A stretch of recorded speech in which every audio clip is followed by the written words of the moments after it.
There's a storm out on the ocean, and it's moving this way. If your soul ain't anchored in Yeshua, you better hurry up and get your business fixed. God ain't playing with you. You put the devil in charge, and now the earth is going to fall apart. We can't sell corn to India. We can't sell rice to Asia. I'm not sure tariffs are the reason we can't sell rice to Asia. Now the flooding is adding to the damage in Tennessee. Dave Malkoff is in Clarksville with the latest. Dave, good morning to you. What can you tell us? Good morning, Gail. This neighborhood is having a real problem this morning. 5 times in the past 2 years, it has flooded despite the sandbagging that they've done here. Mr. Maddox, who lives here, has put up these cinder block barriers just to know where his driveway is in all this. This neighborhood's underwater, and the entire region is facing one problem after another. In northern Tennessee, the normally calm, trickling creeks became rapids with floodwaters spilling into neighborhoods and rains coming down as fast as 2 inches an hour on Thursday. This was the highest that I've seen since I've lived here. Near Nashville, the city's fire department responded to at least 15 flooding incidents. Nicole Valdez was there with a homeowner whose property backs right onto a rushing creek. I'm sure you were also maybe a little worried, knowing you live right on the edge of this. We were worrying that it would come under the house. The severe weather spawned more than 30 powerful tornadoes that flattened neighborhoods, like this EF3 in northeastern Arkansas that devastated Lake City. Omar Villafranca was there. It was my daughter's room. Former storm chaser Jared Edison quickly drove his family to a nearby storm shelter when the twister barreled toward their home. That's the biggest one I've ever seen in my life. If you guys were to have stayed behind and hid in the house, where would you have been? We would have been in the hallway where there's absolutely nothing in there. There's nothing in the hall. You would have been crushed. Yeah. And east of Memphis, another EF3 tornado early Thursday brought winds of up to 160 miles an hour. That killed at least one person in Selmer. We were just spinning. We spent like 5 times and we were trapped in the bathroom. And I don't know who came to save us, but he's an angel. Yikes. And you may think that this is the aftermath of something. It isn't, Tony. This is the middle part. We have more weather coming this way. I just talked to a guy who lives over here. He has 5 dogs inside a trailer ready to go because if it starts rising again, he's going to have to take off and find some other place to stay while his neighborhood's underwater. Hope he stays safe.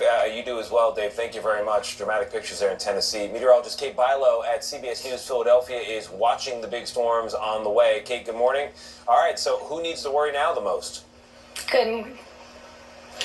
Well, you know, it's almost the same places, Tony, and that's really the problem. It's parts of Arkansas, parts of Tennessee just getting hit day after day. And, you know, we had some severe weather here in Philadelphia this morning, but nothing like what they're expecting later today across portions, once again, of the Mississippi Valley. So this is a moderate risk, I should say. That's a level 4 out of 5 for severe weather today. And again, it's basically northeast Texas right up into parts of southern Illinois, areas that have been hit over and over again this week. Look at all that rain. And here comes yet another round as we get into Saturday. More rainfall leading to, once again, that historic generational flash flood threat. Once again, a high risk of flash flooding for Saturday, where you see that bright pink shading.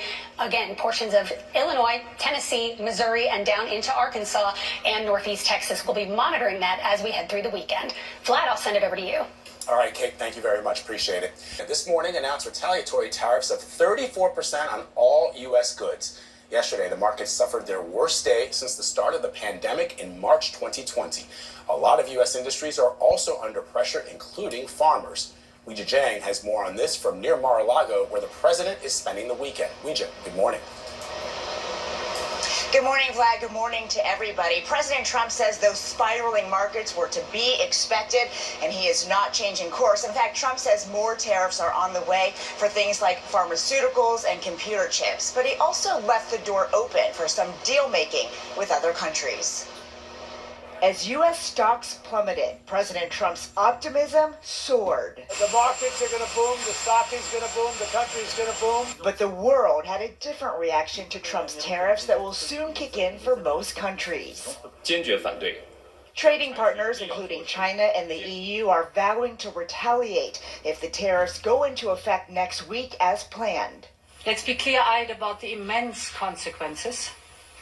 The global economy will massively suffer. Aboard Air Force One on the way to Florida, Trump said tariffs give the U.S. great power to negotiate. Every country's called us. That's the beauty of what we do. We put ourselves in the driver's seat. One group watching every move, American farmers. I've never seen anything like this, and I've been farming for 42 years. John Boyd Jr. is a fourth-generation farmer in Virginia and president of the National Black Farmers Association. He says the price of corn, wheat, and soybeans controlled by the markets have all tanked. Other countries are going to start to look for different places to start to buy soybeans and corn and wheat.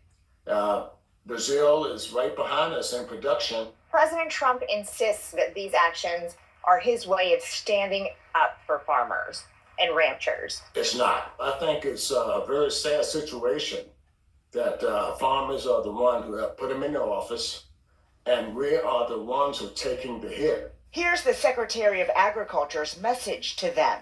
This will be a short time of uncertainty. Boyd fears that uncertainty may be here to stay. Are you ready for this journey? You better get your house in order. You better get your business fixed. This world ain't gonna stay here forever.